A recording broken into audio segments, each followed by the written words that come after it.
Firefighters are battling the country's worst ever wildfires that have taken at least 28 lives, displaced thousands of residents and damaged much property, including ancient Buddhist temples.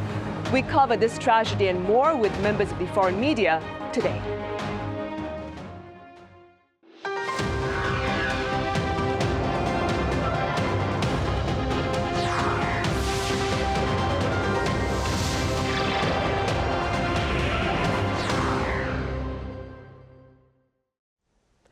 Hello and welcome to yet another edition of Press Perspective. It's Friday, March 28th here in Seoul. I'm Min Sunhee. Today we touch upon a series of local stories ranging from the frightening fires to the prolonged medical dispute that have been making international headlines as well. For more, I have Kelly Kasulis Cho with the Washington Post here in the studio. Kelly, it's great to have you back. It's an honor to be here. Thanks. I also have Celio Fioretti with French daily Croix. Celio, it's your second session with us this week. Thank you for making time. Glad to be here again. All right. I'll give you a little time to catch your breath because you joined us a few minutes before we started. I'll turn to Kelly first. Kelly, according to local authorities, the wildfires in the Gyeongsangbuk-do province have been fully contained as of 5 p.m. this afternoon. Let's start with the focus of the foreign media coverage of Korea's worst wildfires on record. Yeah, I think much of the foreign media coverage has been on the national treasures lost. I believe South Korea lost a roughly 1,000-year-old structure dating back to the Shia dynasty. For those who are not familiar with Korean history, this is more or less an ancient kingdom. There were 3 of them in South Korea that kind of conquered each other throughout history. And we're talking about the Korean peninsula at large, not just South Korea in this case. And there was also a Buddhist structure dating back to the Joseon dynasty that was engulfed in flames. And so, unfortunately, in this era of global warming and climate change and increasingly dry conditions, we hear about wildfires all around the world.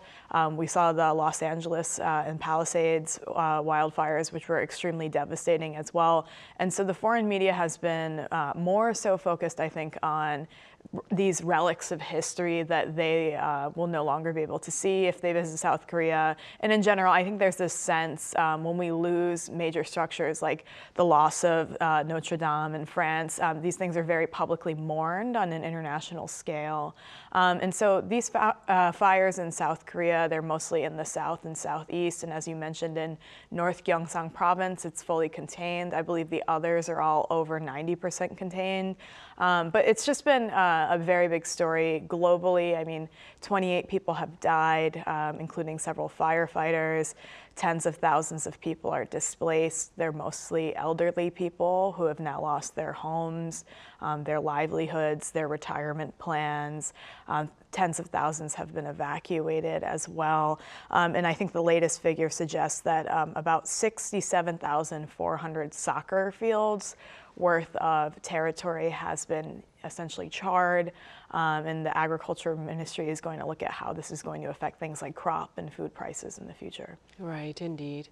Celio, as Kelly just mentioned, climate change has, the phrase climate change has been popping up quite a bit with regard to the forest fires here. An expert at Korea's Forest Science Research Institute claims that the wildfires here and the ones in LA that Kelly mentioned are linked to climate change. That being said, what's the latest regarding these links between weather phenomenon and climate change, as well as, of course, the rampant fires? On that matter, it's pretty much caused no controversy in the scientific community, both internationally and in Korea. The increased number of wildfire and their increased intensity can be linked directly to global warming. Yesterday, I was talking with So Jae-chol on the phone. He's an expert on protection of forests, especially on fire, for the Green Korea United and environmental organization here in Korea. He explained that the current weather condition remain very dry. Over the past 10 days, exceptionally high temperatures for this season have been recorded in Korea, creating favorable condition for wildfires, which helped the wildfires to spread rapidly and in different areas of the country. If you look at the ground, authorities have been closely monitoring the situation in the affected region, including Andong, Cheongsong, and Yeongdeok. This winter, precipitation have been significantly lower than usual, and average temperature for winter were much more warm than usual. if we take comparison to 20 or 30 years ago. This unprecedented and prolonged drought is one of the climate phenomena that is being observed in Korea since 2015, actually, and particularly affecting winter and spring season. Everyone agrees that this situation is well documented in Korea. It's not subject to any controversy, as I said. Now the question is, how can Korea be better prepared to face this new risk that will come every year now, and maybe will get more and more intense over the time. We have to consider that many homes and infrastructures are close to the mountain, which cover more than half of the country. When a wildfire occurs, this population are in danger, immediate danger, and so the priority should be for the government now to think how to better prepare them and also better to evacuate this population there. Right, indeed. Kelly, this latest fire, it's believed to have been started by a group of people paying respects at a grave. Now, some have said that the legal consequences here in South Korea of starting a fire, whether it's accidental or intentional, are not stringently enforced. For the sake of comparison, what can you tell us about the legal consequences of starting a fire over in the U.S.? Yeah, well, I have no particular personal opinion on this matter. I think it's unfortunate that a lot of wildfire activity is often the result of a human mistake or error. South Korean acting president Han Duck-soo has said that the country needs to look at further ways of preventing these wildfires and ask the public to not do things like burn rice fields or crop fields, which is an old farming practice, or toss cigarettes into the woods or into the grass, or to burn trash. And these are still behaviors that we see particularly among the older generation in the countryside. I know for me, when I visit my aunt out in Ganjin, which is like this pretty rural area near Busan, I see this stuff happening all the time still, and these are obviously dangers to the public at this point. In the United States, it's interesting, particularly in the West Coast, we're seeing enormous wildfires year after year, increasing assets and resources being focused in those areas. And, I saw back in 2004 in California, there was a case where a man accidentally started a wildfire that ended up burning down about 86 homes. It was a complete accident. There was no ill intention there. And he was sentenced to 2 years in prison. And I saw quite a few articles at that time saying, is this a step too far? Is the U.S. Being too harsh on this individual? And since then, so that's 21 years ago, there's been numerous cases like this. In general, arson activity, which is purposely setting a fire, is a serious federal crime. But accidental starting a fire might be charged to something like negligence or reckless behavior. But still, in these situations where there's damage or casualty or injuries, there has been legal recourse. It kind of depends on the states and the individual law enforcement agencies. Here in South Korea, I think in general, one of the merits of this country is that it's not perhaps as litigious or harsh. It certainly doesn't have as many people in prisons, and you could say that that's one of the merits of the society. You could also say it's one of the demerits. I don't know what the solution is here. According to the U.S. National Park Service, about 90% of wildland fires are actually started by human activity. So of course, global warming, climate change, dry conditions, wind conditions contribute to all of this, but that initial kind of starting of the flame is often due to human behavior. And this could be something that we address with education, for instance. I mean, when I'm in the countryside and I see a woman in their 90s burning their trash, I don't think that's out of ill intent. I think it's out of, kind of inheriting these old practices that we still see in many parts of the world and just simply not knowing how dangerous it is. Right, starting off perhaps a bigger campaign to raise awareness about the dangers of starting a fire. Meanwhile, Celio, another dilemma here in South Korea that has been making international headlines, of course, is the prolonged dispute over medical school admissions quota. What is the latest on that front? Yeah, the South Korean government said recently that it's willing to put a freeze on the number of new medical students in attempt to end now a 13-month-long standoff. The dispute has seen over 13,000 trainee doctors walk out of medical student boycott classes. But there's a catch. The government offer is only valid if medical students go back to the classes. If that happened, it could force the administration to reconsider the whole plan, which was originally pushed by impeached President Yoon Suk-yeol. The walkout and boycott have already thrown the Korean healthcare system into chaos with delays in procedure and medical exam, which for a lot of people annoy them very much. At the first, the plan to expand medical quota was pretty much backed by the local opinion. 76 people supported it in the first weeks, according to polls, and even the president's approval rating went up when he proposed this reform. But over time, with the chaos, more and more delays, more people getting refused in emergency services, people start to realize maybe it's not worth the fight to continue this standoff. And a lot of people suffer from all this delay. And finally, the support, the public support for this reform fell to around 50%. Even with the government new compromise, it's unclear how trainee doctors will actually return to work and if medical students will go back to the class. They've already rejected several previous attempts at negotiation. Meanwhile, also, it's interesting to note that frustration is growing on university campuses. Many students feel like their peers in medical studies have been more in a privileged position, blocking the entire healthcare system in Korea and negotiating with the government. They feel they should just go back to the classes. They're just students after all. So you can see a lot of message now on social media from students a bit fighting between themselves on social media. It's not the first time, however, that South Korea tried to push a medical reform on student quota. Every attempt so far has ultimately failed. So the problem is not solved, and we'll probably have a new reform maybe in the coming years. We'll probably same standoff between medical students and the government, but the problem is still there, so it will need to be fixed at some point. Right, and staying with that, Kelly, what do you suppose look to be the broader social implications of this prolonged dispute over our medical structure, if you will? Yeah, I mean, to set the stage here, this has been going on for more than a year now, which I think is a lot longer than many of us anticipated when it started in 2024.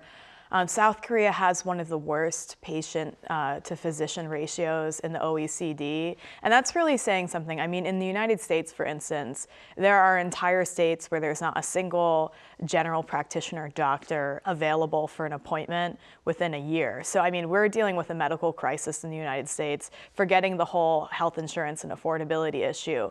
At least South Korea, medical care is socialized. There's a national health care system. It's fairly affordable, but we really do see this low patient-to-doctor ratio playing out. I mean, just anecdotally speaking, I know people who have been diagnosed with cancer who do not live in Seoul, and they have to travel hours to come to Seoul to see a physician that is able to give them the proper care. That's a very taxing thing to do if you're going through something like chemotherapy. And then on top of that, when you go to these big university hospitals where the top of the line doctors are known to be, you have, 15 minutes at best slotted out to speak with them. And those first 5 minutes, I know anecdotally speaking, they're just reading your file. So you've really got about 10 minutes to be seen by a physician. And this is just really not good for quality care, especially in terms of prevention and holistic care as well.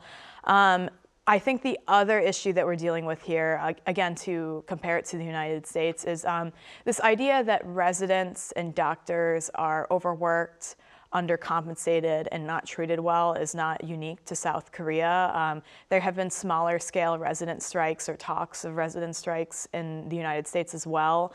And this issue does need to be addressed. I think one of the things that has been hard to reconcile in this dispute, and this is not my opinion, I mean, this is just what the truth is, that there's this perception that some of these striking residents want better working conditions, better pay resolved before the quota on the number of people who can attend medical school every year is increased. But it's also hard to imagine a situation where we're in such dire need of doctors that those people are going to be able to work fewer hours and under better conditions unless there are more physicians in circulation. And in terms of other downstream effects, I mean, South Korea is already a super aged society, and it's not looking like that's going to improve. Obviously, older people need more medical care. Already, hospitals and physicians are highly concentrated in Seoul, which means that a lot of people outside of the capital city are being severely neglected, including the elderly. And so the downstream effect of not resolving this issue is just this situation 10 times worse, right? So I think a lot of this needs to be resolved. And the idea of freezing the quota to get people back into the hospitals. I mean, in the immediate term, that's a good thing. There's certainly been plenty of news reports about people not being able to get surgeries, not being able to get cancer treatments, not being able to see physicians because of what's been going on. But with that said, I mean, that seems like a Band-Aid solution to what has become kind of a very politicized dispute for 13 plus months now. Right, and for the time being, it looks to continue because we are suffering from a political paralysis as we speak, of course. But that being said, Kelly, let's move on to some light news now. The Washington Post, I believe, recently covered Korean Kimbap's transition from a comfort food to a global sensation. Tell us more about that coverage. Yeah, that was a really fun article by a colleague at the Washington Post, Alex Pruitt, and I just find all of this so rich and so funny. I'm half Korean. I grew up in the East Coast. I was one of the only Asian people in my suburb, and I remember when I was 9 years old, my mother would make me kimbap pretty regularly and put it in a lunchbox for me. And in Asian American kind of diaspora, we all call this like the lunchbox moment. But essentially one day I came home and I said, could you not send me to school with kimbap anymore because people are making fun of it. They think the thought of eating seaweed is disgusting. They're claiming that kimchi smells bad. And she was kind of like, you know what, you can make your own lunch from now on, you know what I mean? Now, of course, kimbap is kind of a social currency. So is being Korean. In some ways because of the Korean wave. So I just think it's so funny, the kind of social media craze that has occurred when the frozen Trader Joe's kimbap. Trader Joe's is an American supermarket chain known for a lot of like really delicious, kind of more ethnically diverse prepackaged foods. They had this frozen kimbap that you can microwave that was selling out constantly. It became a viral TikTok-driven, social media-driven sensation. Costco ended up copying that. And then me being here in South Korea, I'm laughing because who wants frozen kimbap, right? I want it fresh. And the price of that kimbap in the States is probably more expensive than a roll of kimbap here. So it's just been very interesting. And anecdotally, you know, I lived in Boston before I came to South Korea 8 years ago. And I remember just before I left was the first time I ever saw kimbap being sold in a restaurant in Boston. And I think it was for $8 or $9 a roll. 8 years ago. Yes, and I actually just checked. There's more restaurants with it now, and it's selling for $14.95 a roll. I think that's so funny. I think what has changed, and there's plenty of research about this, the American diet has certainly diversified. It's become less centric on kind of white European ideals. Your average American, like a person in London, might be eating Vietnamese one night and hot dogs another. And so I think that, in addition with the Korean wave, like I said, there's kind of a cool factor to Korean food, as this article describes. And it's just funny to see how it's kind of being, you know, driven for profit at this point. And I remember as a kid always telling people, kimbap is like sushi, but it's cooked, right? And there was this aversion to raw fish back then. My best friend from high school, I introduced him to sushi for the first time in his life when he was like 26 years old. That's a different world from what we see now. And so I think Koreans, there's a lot of pride in this kind of childhood picnic food becoming popular, and it's just funny for me to see. Right. And Celio, staying with food, Bloomberg believes that the growing global taste for Korean food, it started off an obsessive, and I'm quoting, an obsessive foodie following. What are your takeaways from this? Speaking, of course, as a French journalist, you're coming from a country that is known for its cuisine as well. Well, it's interesting to see a more diverse world in terms of food spreading all over the globe. And what started as a small Korean specialty market 40 years ago has exploded into a $1 billion company, as you said, with a cult-like foodie following. H Mart's expansion across the US has coincided with the rise of the Korean culture, and also a major demographic shift in the US, with the Asian American are now the fastest growing group in the US. And South Korean culture has taken over the world by storm, with the Hallyu, the Korean pop music, Korean cinema, Korean TV shows, K-beauty also. And that growing obsession with all things Korean helps and explain why H Mart has become such an emblematic representation of Asian cuisine, but also Korean cuisine more especially. And nearly 30% now of the people, the customer of H Mart, are non-Asian, which was totally the opposite. At the beginning, it was a shop for Korean, for the Korean diaspora, to find back this savors from home. And as we said, also H Mart boom because of the K-wave happening all over the world, but also surfed on this wave when in Parasite, for example, one of the food the family eats is the chapaguri. They also created this recipe to propose in the shop for the fans of the movie to recreate it at home. So also there was some smart marketing there. H Mart also know exactly that its audience, its customers are mostly young people, and maybe in 20s, 30s, that are Korean savvy, but also very following Korean trends on social media, as Kelly mentioned, on TikTok or Instagram. So they also propose some recipes to do on social media, so people can go to the stores, buy the ingredients, and make it at home. And all of this has really cemented H Mart as a really a place to go, not only to buy food, but a place to hang out and let's go to H Mart and discover the Korean food with the whole family, and it's a fun experience for everyone. Now the people take trips over 40-minute drive outside of the city center just to go to H Mart to try the Kimbap, the noodles, everything. I think it's really a clear sign of how much Korean culture overall has moved from niche to almost mainstream now in the urban areas in the West. Right, as Kelly was saying, it's a great time to be Korean. I say that because when I was abroad, probably some 35 years ago or so, people didn't even know where Korea was, but now it's a whole different story. That being said, Kelly, as Korean food gains global popularity, companies here are fighting copycat brands. Tell us a bit more about this. Yeah, I always find this kind of conversation interesting because, we've all heard of K-pop at this point. We've heard of the K-drama.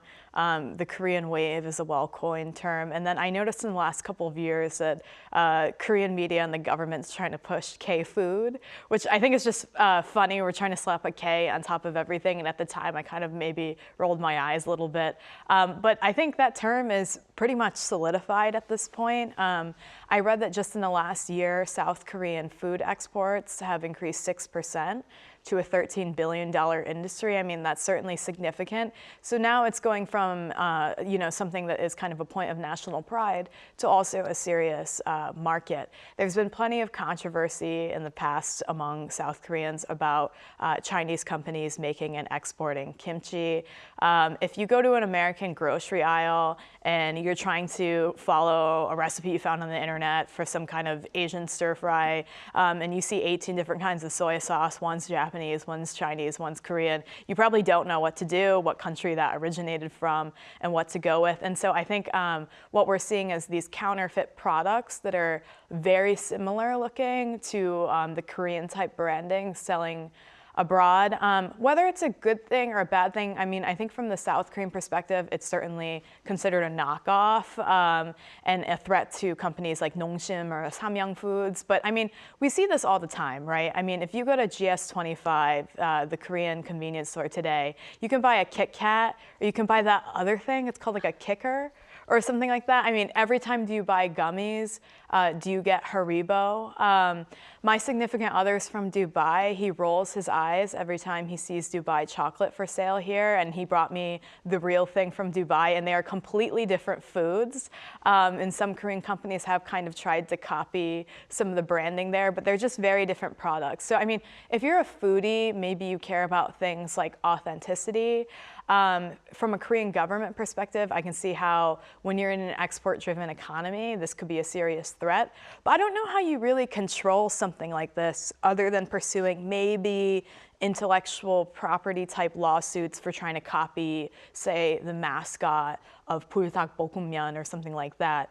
This just seems to be a natural process. When something becomes popular, people try to rip it off, they try to make it cheaper, they try to tailor it to local tastes, and they try to make a profit. And we see this everywhere, including in South Korea with other foreign goods. Right. Either way, some pundits say the publicity is great for the company. All right then, Kelly, thank you so much for your time and your thoughts today. Thank you. And Celio, thank you very much for your insights. Thank you. Right, well, that ends this week's editions of Press Perspective. We return same time next Monday for more panel sessions with members of the foreign media and pundits.